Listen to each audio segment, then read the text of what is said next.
আপনারা এতটা অকৃতজ্ঞ কেমনে হইলেন? হ্যাঁ? মরিয়ম, তোমাদের কি ভয় নাই? মরার ভয় নাই? বদসুরত ৪৮ পূর্ণ নাটক রিভিউ ঈগল টিম সারওয়ার কিরণ কথা ইসলাম নতুন বাংলা নাটক ২০২৬ হ্যালো বন্ধুরা, নতুন কিছু পাওয়ার জন্য চ্যানেলটাকে সাবস্ক্রাইব করুন। বন্ধুরা, বদসুরত ৪৮ পর্বে গল্পটি আরও আবেগঘন ও রহস্যময় মোড় নেয়। দীর্ঘদিনের ভুল বোঝাবুঝি, পারিবারিক দ্বন্দ্ব এবং লুকিয়ে থাকা সত্য একে একে প্রকাশ পেতে শুরু করে। প্রধান চরিত্রগুলো নিজেদের সিদ্ধান্তের কঠিন পরিণতির মুখোমুখি হয়, আর প্রতিটি মুহূর্তে বাড়তে থাকে উত্তেজনা। এই পর্বে দেখা যায়, পরিবারের মধ্যে জমে থাকা অবিশ্বাস নতুন করে বড় একটি সংকট তৈরি করে। একদিকে সত্য প্রকাশের লড়াই, অন্যদিকে সম্পর্ক বাঁচিয়ে রাখার চেষ্টা, দুটোই সমান গুরুত্ব পায়।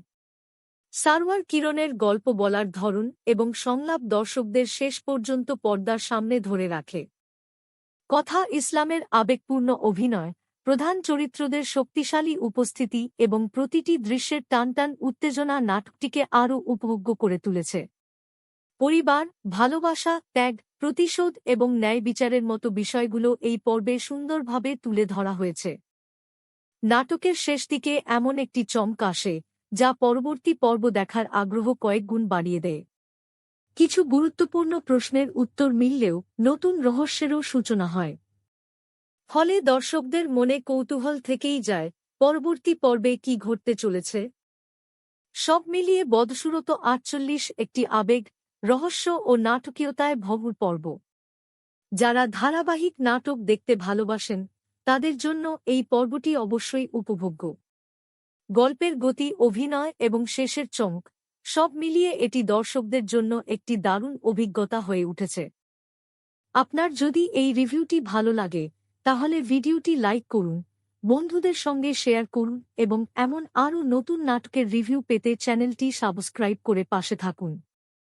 এই পর্বের সবচেয়ে আকর্ষণীয় দিক হল, প্রতিটি চরিত্রের আসল উদ্দেশ্য ধীরে ধীরে স্পষ্ট হতে শুরু করে।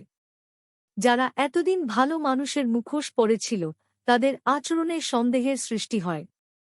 আবার যাদের ভুল বোঝা হয়েছিল, তাদের নির্দোষ প্রমাণের ইঙ্গিতও মিলতে থাকে। গল্পের মাঝামাঝি সময়ে এমন কিছু ঘটনা ঘটে, যা পুরো কাহিনীকে নতুন দিকে নিয়ে যায়।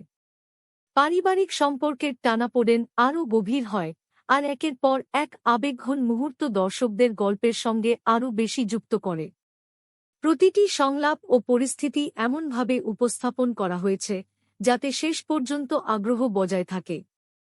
অভিনয়ের দিক থেকে সারওয়ার কিরণের পরিচালনায় শিল্পীরা দারুণ পারফরম্যান্স দেখিয়েছেন। বিশেষ করে আবেগের দৃশ্যগুলো খুব স্বাভাবিক ও বিশ্বাসযোগ্য মনে হয়েছে। কথা ইসলাম সহ অন্যান্য অভিনয়শিল্পীর অভিব্যক্তি এবং সংলাপ উপস্থাপন নাটকটিকে আরও প্রাণবন্ত করে তুলেছে।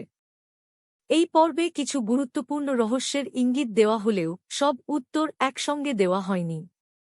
বরং নির্মাতারা এমনভাবে গল্প এগিয়েছেন, যাতে দর্শকদের মনে পরবর্তী পর্ব দেখার কৌতূহল আরও বেড়ে যায়। শেষের টুইস্টটি নাটকের অন্যতম শক্তিশালী মুহূর্ত, যা পুরো পর্বকে আরও আকর্ষণীয় করে তোলে। সব মিলিয়ে বদসুরত ৪৮-এর এই পর্বে আবেগ, রহস্য, পারিবারিক দ্বন্দ্ব এবং নাটকীয়তার সুন্দর সমন্বয়ে দেখা যায়।